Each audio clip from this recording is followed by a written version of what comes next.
action cameras. Here's a couple of GoPros and these sort of things. I mean, they're great for recording action and sports and all sorts of stuff like that. But recently I tried out a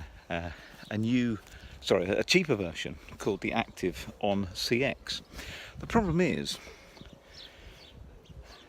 this one's a bit beaten up. Why? Because a dog ate it. Yes, that's right, a dog ate it.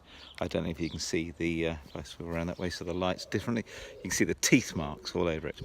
Well, I thought I'd do this very quick review because although the ActiveOn CX doesn't have the high resolution that the GoPros do and doesn't have some of the features, it actually works very well until your dog eats it.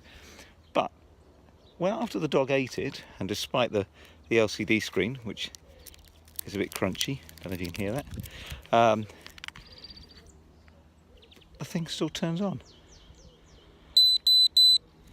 And I was wondering whether it still worked. Well,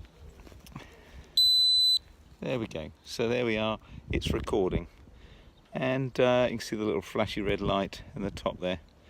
So despite, and I'm going to do this on 2 cameras, so despite it being chewed by the dog, and I'm going to do this on 2 cameras, so despite it being chewed by the dog, I'm probably the battery's gone. I'm quite impressed with the fact that it still records and still works.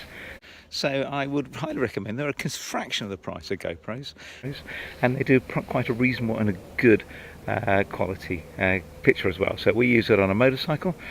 I'll include a bit of footage of that so you can see how that works on the racetrack. So yeah, the ActiveOn CX camera I would highly recommend, particularly if you're using it for sports that can create high impact.